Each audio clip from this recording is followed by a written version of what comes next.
रहे हैं 4 पीएम और मैं हूं आपके साथ सिमरन। क्या हुआ जब गवर्नर के फैसले के बाद विजय समेत सभी 107 विधायकों ने दे डाली इस्तीफा देने की धमकी। कैसे गवर्नर हाउस के बाहर जमा हो गई इतनी भीड़ और क्यों एक झटके में तमिलनाडु में 100 से ज्यादा अधिकारियों ने छोड़ दी नौकरी। और क्या सच में डीएमके और एआईएडीएमके के बीच कोई साठगांठ चल रही है। दक्षिण का राज्य तमिलनाडु इस समय देश में चल रहे सियासी खेल के सेंटर में आ गया है। एक तरफ जहां 108 सीटें जीतने के बावजूद विजय की सरकार बनाने के प्रस्ताव को गवर्नर ने ठुकरा दिया है, वहीं कांग्रेस कार्यालयों ने जो है बीजेपी और तमिलनाडु गवर्नर के खिलाफ सड़कों पे उतर के मोर्चा खोल दिया है। वहीं डीएमके और एआईएडीएमके के बीच में गठबंधन की अफवाहों के बाद टीवीके के सभी 107 विधायकों ने इस्तीफा देने की धमकी दी है, जिसके बाद पूरे राज्य में राजनीतिक हलचल मच गई है। उधर पश्चिम बंगाल की तरह तमिलनाडु में भी अधिकारियों ने इस्तीफा देने की झड़ी लगा दी है। वहीं इंडिया गठबंधन की तरफ से भी अब तमिलनाडु के राज्यपाल के फैसले के खिलाफ आवाज उठनी शुरू हो गई है, जिसके बाद बीजेपी के ऑपरेशन लोटस जो है फेल होता हुआ दिखाई देने लगा है। तो कैसे राज्यपाल के एक अड़ियल फैसले के चलते पूरे राज्य में उथल पुथल मच गई है और आगे क्या होने वाला है, सब कुछ आपको इस रिपोर्ट में बताएंगे। दोस्तों, तमिलनाडु की राजनीति इस समय बेहद दिलचस्प मोड़ पे पहुंच गई है। अभिनेता से नेता बने थलपति विजय की पार्टी टीवीके ने विधानसभा चुनाव में शानदार प्रदर्शन करते हुए राज्य की सबसे बड़ी पार्टी बनके सबको चौंका दिया है, लेकिन इसके बावजूद सरकार गठन का रास्ता अब भी आसान नहीं दिख रहा है। दरअसल तमिलनाडु विधानसभा की कुल 234 सीटों में बहुमत के लिए 118 विधायकों का समर्थन जरूरी है। चुनाव नतीजों में विजय की पार्टी टीवीके 108 सीटें जीत के सबसे बड़ी पार्टी तो बन गई है, लेकिन अपने दम पे सरकार बनाने से कुछ सीटें पीछे रह गई है। कांग्रेस ने विजय की पार्टी को समर्थन देने का ऐलान कर दिया है, लेकिन इसके बावजूद बहुमत का आंकड़ा पूरी तरह सुरक्षित नहीं माना जा रहा है, जिससे तमिलनाडु में इस बार श्री शंकु विधानसभा जैसी स्थिति जो है बनने से राज्यपाल की भूमिका बेहद अहम हो गई है। दोस्तों, आज सत्ता की आंखों में आंखें डाल के पत्रकारिता करना मुश्किल हो गया है। हमारे 4 पीएम नेशनल यूट्यूब और फेसबुक चैनल को, जिसे आपका प्यार और विश्वास हमेशा से मिलता रहा है, उसे बंद करके सरकार ने ये साबित कर दिया है कि वो आपके सवालों से कितना डरती है। मुश्किल दौर है, लेकिन हम ना रुके थे और ना ही रुकेंगे। हम सच के लिए हमेशा लड़ते रहेंगे। ऐसे में 4 पीएम यूपी को ज्यादा से ज्यादा ज्वाइन करें और स्वतंत्र पत्रकारिता को जिंदा रखने के लिए जितना हो सके उतना हमारा आर्थिक सहयोग करें। आपके सहयोग से ये जंग हम जीत के रहेंगे। संविधान के मुताबिक ऐसी स्थिति में आमतौर से ये होता है कि राज्यपाल सबसे बड़ी पार्टी को सामने से सरकार बनाने के लिए आमंत्रित करते हैं। फिर सरकार बनने के 10 से 12 दिनों बाद सरकार को विधानसभा के फ्लोर पे बहुमत दिखाने के लिए कहा जाता है। तब भी अगर बहुमत नहीं मिलता तब जाके विधानसभा को भंग कर दिया जाता है। लेकिन यहाँ तो उल्टा ही खेल चल रहा है। पहले तो विजय को राज्यपाल राजेंद्र आर्लेकर ने आमंत्रित ही नहीं किया, उल्टा 2 बार विजय राज्यपाल के चक्कर काट चुके हैं। और जब से टीवीके के नेता खुद राज्यपाल से मिलकर सरकार बनाने का दावा कर रहे हैं, लेकिन गवर्नर कह रहे हैं कि पहले बहुमत दिखाओ फिर बात करो, जबकि कोई दूसरी पार्टी या दल सरकार बनाने का दावा भी नहीं कर रही है। इसके बावजूद राज्यपाल कोई कदम नहीं उठा रहे हैं, जिससे राष्ट्रपति शासन का खतरा बढ़ गया है। इसको लेकर तमिलनाडु कांग्रेस कमेटी ने आज राज्यपाल राजेंद्र विश्वनाथ आर्लेकर और केंद्र की बीजेपी सरकार के खिलाफ राज्यव्यापी विरोध प्रदर्शन शुरू कर दिया है। कांग्रेस का आरोप है कि विजय की पार्टी टीवीके विधानसभा में सबसे बड़ी पार्टी बनकर उभरी है, फिर भी राज्यपाल उन्हें सरकार बनाने का मौका नहीं दे रहे हैं। कांग्रेस का आरोप है कि क्योंकि राज्यपाल का बीजेपी और संघ से पुराना नाता रहा है, इसीलिए वो संविधान पे ना चल के दिल्ली और नागपुर में लिए गए ऑर्डर को मान रहे हैं। वहीं इस बीच तमिलनाडु से एक और बेहद चौंकाने वाली खबर सामने आई है। दरअसल तमिलनाडु के सत्ता के गलियारों में एक हवा जो है उड़ाई गई है कि डीएमके ने सरकार बनाने के लिए अपनी पुरानी प्रतिद्वंदी पार्टी एआईएडीएमके के साथ गुपचुप तरीके से बातचीत शुरू कर दी है। अब देखिए, खबर ऐसी है जैसे आम आदमी पार्टी को हराने के लिए कांग्रेस और बीजेपी गठबंधन कर लिया हो।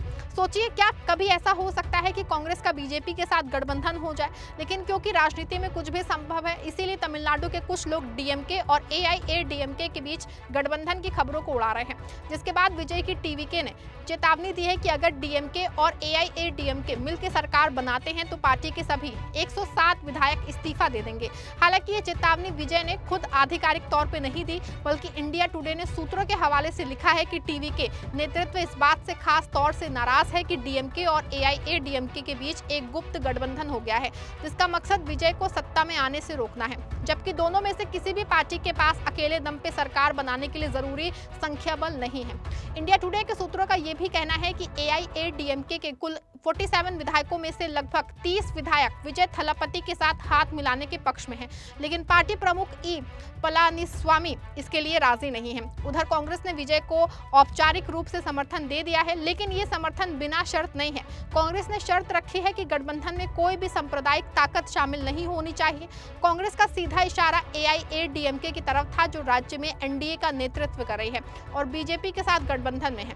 TVK ने भी कांग्रेस के साथ गठबंधन पक्का करने के बाद AIADMK के साथ बातचीत रोक दी है, लेकिन दूसरी पार्टियों के साथ बातचीत जारी है। इसी बीच एक और खबर सामने आई है, जिसमें कहा जा रहा है कि तमिलनाडु से 100 से ज्यादा अधिकारियों ने इस्तीफा दे दिया है। हिंदुस्तान में छपी एक रिपोर्ट के मुताबिक तमिलनाडु में नई सरकार के गठन को लेकर जारी अनिश्चितता के बीच में राज्य सरकार की पैरवी करने वाले 100 से अधिक विधि अधिकारियों ने अपने पदों से इस्तीफा दे दिया है। जी हाँ, इस रिपोर्ट के मुताबिक तमिलनाडु में एडवोकेट जनरल PS रमन के नेतृत्व वाले इन अधिकारियों ने अपना इस्तीफा सौंप दिया है। यहाँ आपको बता दें कि इससे पहले पश्चिम बंगाल में भी कई अधिकारियों ने अपनी नौकरी छोड़ दी थी। वहां तृणमूल कांग्रेस को बेदखल करके भारतीय जनता पार्टी पहली बार सत्ता में आई है। लेकिन ऐसा क्यों हो रहा है, तो आपको ये बता दें कि सरकारी वकीलों और विधि अधिकारियों की नियुक्तियां काफी हद तक राजनीतिक होती हैं। परंपरा के हिसाब से जब भी राज्य में सत्ता परिवर्तन होता है या नई सरकार आने वाली होती है, तो पिछली सरकार द्वारा नियुक्त अधिकारी पद छोड़ देते हैं ताकि नई सरकार अपनी पसंद के वकीलों को नियुक्त कर सके। लेकिन तमिलनाडु में इस बार थोड़ा सा ट्विस्ट है। तमिलनाडु में इस्तीफे के बावजूद इन अधिकारियों को 1 सप्ताह और पद पे बने रहने का निर्देश दिया गया है, क्योंकि सरकार नहीं चाहती कि अदालत में राज्य का पक्ष रखने वाला कोई ना हो। सामान्य तौर पे नई सरकार अंतरिम व्यवस्था के तौर पे 4 वकीलों की नियुक्ति करती है, लेकिन विजय की पार्टी की सरकार बनने पे मचे सस्पेंस के कारण अभी तक कोई ऐसी नियुक्ति नहीं हुई है। उधर इंडिया गठबंधन से भी अब विजय के नेतृत्व में सरकार ना बनने को आवाज उठने लगी है। कांग्रेस के अलावा उद्धव गुट की शिवसेना ने भी तमिलनाडु के गवर्नर के खिलाफ उठाई है आवाज। तमिलनाडु के राज्यपाल पे हमला बोलते हुए संजय राउत ने कहा कि राजभवन में बीजेपी के एजेंट बैठे हैं। देखो, TVK 108 MLA उनकी चुनकर आए। संविधान ये कहता है कि सबसे बड़ी पार्टी को सबसे पहले बुलाया जाता है और बहुमत सिद्ध करने का जो फ्लोर है वो विधानसभा है। महाराष्ट्र में कोश्यारी ने क्या बहुमत देखा था? जब सुबह का शपथ लिया था 5 बजे, और उसके बाद जब उद्धव जी ने जब इस्तीफा दिया तो कहाँ बहुमत देखा था उसने? तो ये जो है भारतीय जनता पार्टी के जो एजेंट बैठे हैं राजभवन में, नाम तो लोक भवन किया है ना, नाम का लोक भवन है, लेकिन लोक भवन में लोगों की भावनाओं की, मतों की हत्या होती है। 108 वाले पार्टी को सबसे पहले बुलाना चाहिए, ये हमारा संविधान कहता है। लेकिन तो मैंने कहा, कल मैंने ट्वीट किया था, कल बीजेपी का वहां एक सदस्य चुनकर आया है, उनको बुलाइए और उनको 5 साल का समय दीजिए बहुमत सिद्ध करने के लिए और 108 लोगों को बहुमत जुटाने के लिए। एक है बीजेपी का तमिलनाडु में एक सदस्य चुनकर आया है, फिर राज्यपाल ने उनको बुलाया, चलो आप आइए, और उनको 5 साल का समय दीजिए बहुमत सिद्ध करने के लिए। 5 साल बीजेपी यही कर सकते है, ये कर भी सकती है बीजेपी। कुल मिलाकर तमिलनाडु इस समय सिर्फ सरकार गठन के संकट से नहीं गुजर रहा है, बल्कि संवैधानिक मर्यादा और लोकतांत्रिक परंपराओं की भी परीक्षा हो रही है।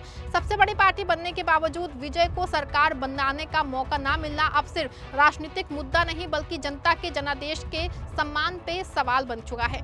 गवर्नर के फैसले से जहां विपक्ष को बीजेपी के खिलाफ एकजुट होने का मौका दिया है, वहीं DMK AIADMK की कथित नजदीकियों ने सियासी शक को और गहरा कर दिया है। अब सबकी नजर इस बात पे टिकी है, क्या तमिलनाडु में लोकतंत्र जीतेगा या फिर सत्ता का खेल जनादेश पे भारी पड़ेगा। इस पूरे मामले को लेकर आप क्या सोचते हैं, आपकी क्या राय है, कमेंट में जरूर बताइएगा। वीडियो को लाइक और शेयर भी करिएगा।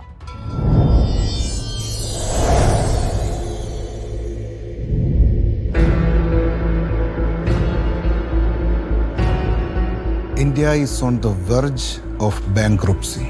देश कंगाल होने वाले हैं।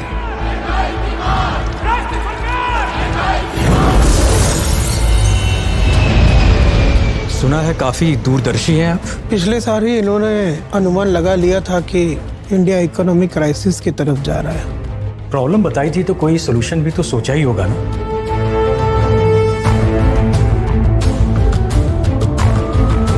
गवर्नर ने रिजाइन कर दिया है। डेप्यूटी को छोड़ के कोई सिफारिशी टट्टू ला रहे हैं गवर्नर के पोस्ट पर।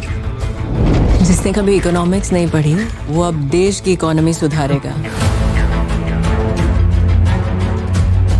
क्या बोलते हैं सीआर सर, ये नए गवर्नर संभाल पाएंगे? मिस्टर गांधी के सिफारिश से आए हैं। गवर्नमेंट को तो बलि का बकरा चाहिए था, मिल गया। आपका प्लान फेल हो चुका है सर, आप फेल हो चुके हैं। If I fail, RBI fails. If RBI fails,